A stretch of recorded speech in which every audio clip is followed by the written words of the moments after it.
तो भगवान की आज का प्रश्न है, कर्म बड़ा है कि धर्म बड़ा है। अब इनको समझना बहुत जरूरी है। कभी कभी हम कर्म को ही धर्म मान लेते हैं।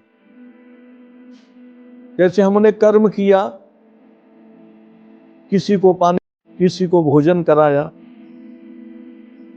या हमने कोई जप किया, या भगवान भोले शंकर पर जल चढ़ाया, कोई भी क्रिया की, कर्म किया, तो इस कर्म को ही हम लोग,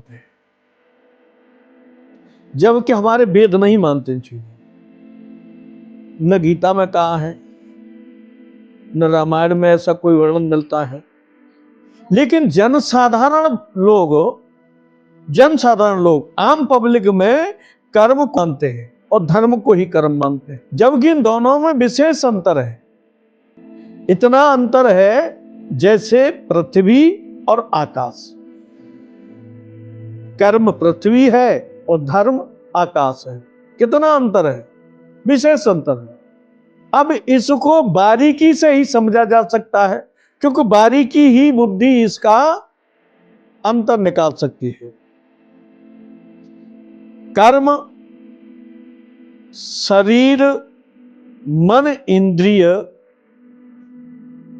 के द्वारा जो हलचल होती है उसको क्रिया कहते हैं, उसी को कर्म मान लिया गया है। लेकिन धर्म शरीर से कोई लेना देना नहीं है। धर्म का न मन से लेना देना है, न पांचों इंद्रिय कर्मेंद्रिय, न पांचों ज्ञानेंद्रिय, न बुद्धि चित्त अहंकार, इनसे कोई लेना देना नहीं है धर्म का। कर्म का इनसे लेना देना। और बारीकी में जाएंगे तो कर्म का तो इन इंद्रियों से, मन बुद्धि चित्त अहंकार से, सबसे लेना देना है। लेकिन धर्म का इन इंद्रियों से, शरीर से कोई लेना देना नहीं है। फिर धर्म का संबंध किससे है, किससे लेना देना है? कि शरीर के अंदर जो जीवात्मा है उसका लेना देना धर्म के साथ है। क्योंकि धर्म शाश्वत है, शरीर नश्वर है।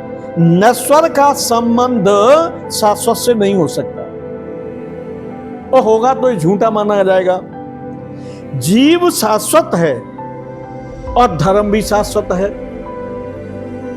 धर्म की रक्षा के लिए भगवान इस भूमंडल पर आते हैं, जो निराकार, अगुण, अलेप, निरंजन, अखंड, अनंत, अनादि, अजेय, इन नामों से जो जाने जाते हैं भगवान, वो भगवान जब धरती पर अधर्म होता है तो शरीर धारण करके धर्म की रखते हैं, धर्म की स्थापना करते हैं और अधर्म का विनाश करते हैं। तो धर्म क्या हुआ? शाश्वत, कि भगवान जिसकी रक्षा करते हैं उसका कभी विनाश नहीं हो सकता।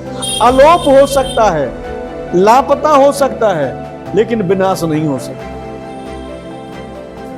जीवात्मा का संबंध धर्म से है और धर्म का संबंध सीधा भगवान से है। इसलिए जीव और भगवान में जो जुड़ना होता है या जो योग होता है वो धर्म के द्वारा होता है। धर्म उनकी मदद करता है, सहायता करता है।